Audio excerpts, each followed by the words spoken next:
பேர் ரவிச்சந்திரன். எனக்கு வந்து சொந்த ஊர் பெரம்பலூர். நான் சென்னை வந்து 22 வருஷம் ஆகுது.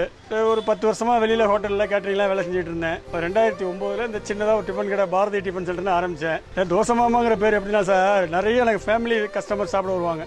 ஃபேமிலி தான் நிறைய வருவாங்க எனக்கு. அதில் வந்து அந்த குழந்தைங்க வந்து எல்லாருமே அங்கிள் மாமா மாமான்னு சொல்லி கூப்பிடுவாங்க. அப்படியே பெரியவங்களும் கூப்பிட ஆரம்பிச்சாங்க. அது அப்படியே ஒரு அன்பால தோசை மாமா அப்படிங்கிற மாதிரி எல்லாரும் ஆயிடுச்சு. டெய்லி வந்து ஒரு 30 வகையான தோசை போடுறாங்க. பூண்டு தோசை, வெஜிடபிள் தோசை, இதெல்லாம் வந்து ரொம்ப விரும்பி நிறைய சாப்பிடுவாங்க. அதே மாதிரி நெய் ரோஸ்ட் பிரமாதமாக இருக்கும். ரெகுலராக கடை இருக்கும். சண்டே மட்டும் தான் லீவு. அந்த சண்டே மட்டும் நான் யாருமே டிஸ்டர்ப் பண்ண மாட்டாங்க. இந்த 14 வருஷமா அப்படி தான் போயிட்டு இருக்கு. இந்த ஒரு வருஷமா வந்து என்னோட உடம்பு ஆரோக்கியம் கொஞ்சம் குறைஞ்சி போச்சுங்க. முடியல, பழைய மாதிரி உழைக்க முடியல.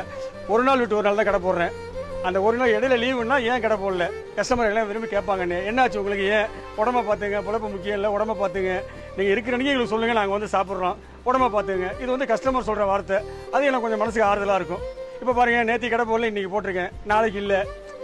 கஸ்டமர் வந்து கேட்பாங்க, உடம்பு முடியல, உடம்பு பார்த்துக்கோமா, ஆரோக்கியமாக இருங்க, நீங்கள் ஆரோக்கியமாக இருந்தால் நாங்கள் நல்ல முறையில் சாப்பிட முடியும். எல்லாருமே சந்தோஷமாக தான் சொல்கிறாங்க. நிறைய பேர் எல்லாம் வந்து இப்போ இந்த டயத்துக்கு பார்த்தீங்கன்னா வச்சிங்களேன், ஃபுல்லாக க்யூவில் நிற்பாங்க. ரெகுலராக க்யூவில் நின்று வெயிட் பண்ணி தான் சாப்பிடுவாங்க. 1/4 மணி நேரம், அரை மணி நேரம், 3/4 மணி நேரம் கூட ஆகும். வெயிட் பண்ணி சாப்பிடுவாங்க. சொல்லிட்டு போவாங்க, வெயிட் பண்ணுறதுக்கு எங்களுக்கு வந்து வீண் போகலைங்க, நல்லா இருக்குங்க, எல்லாமே சிறப்பாக பண்ணுறீங்க, அரை மணி நேரம், 1 மணி நேரம் நின்று சாப்பிடலாம், தப்பு இல்லை உங்கள்கிட்ட அப்படின்னு சொல்லுவாங்க. சாப்பிட்டுட்டு காசு கொடுக்கவும் வெயிட் பண்ணுவாங்க. நான் பிஸியாக இருப்பேன். சாப்பிட்டுட்டு காசு கொடுக்க வெயிட் பண்ணி காசு கொடுத்துட்டு போவாங்க.